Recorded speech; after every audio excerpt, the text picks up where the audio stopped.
We're going to wire in a 220 volt appliance without a neutral. The Samsung range only has 3 wires. You've got your 110 leg here, your 110 leg here, and a safety ground, no neutral. In the wiring diagram, you can see that the neutral is just capped off, not used. It also clearly says, do not connect the ground to the neutral. With only 3 wires, that might be a natural thing that somebody might want to try is this ground here, hook it to the neutral. This ground gets connected to the ground, not the neutral. The range is 30 amps. We have a 50 amp plug. The wire size is going to be thicker than we need, but we do have to change a few things. We'll make sure there's no power to the outlet. Here in the box, we have a 50 amp breaker and it's turned off. We're going to have to change that over to a 30 amp breaker. We'll pull down the outlet, unscrew the lugs. We'll pull out the plug. Holding a plastic handle, I'll take this screwdriver with a plastic handle and run over the wires just to make sure they're disabled. Coming from the breaker box, we have the copper wire, which is going to go to the ground.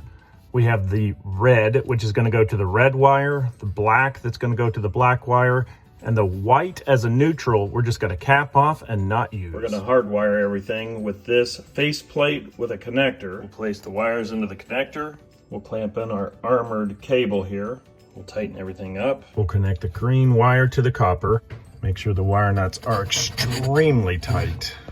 You'll see that the wires will just wrap up as you go tighter and tighter. Next, we're going to tie in red to red. Pull on each wire real hard. Make sure that they do not or are not able to come out. We'll put black to black. Because the white neutral is not going to be used, we're going to cap it off with a wire nut. Make sure the wire nut's on there good. Pull on it, make sure it cannot come out. It's electrical tape on all the wire nuts. Pushing all the wires into the box. We'll tighten up the screws on the faceplate.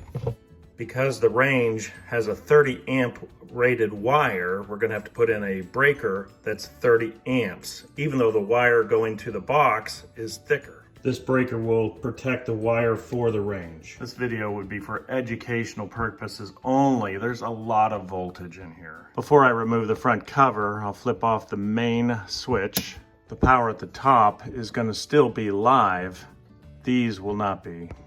Remove the screws to the cover plate. Remove the cover. We'll pull out the breaker from the center.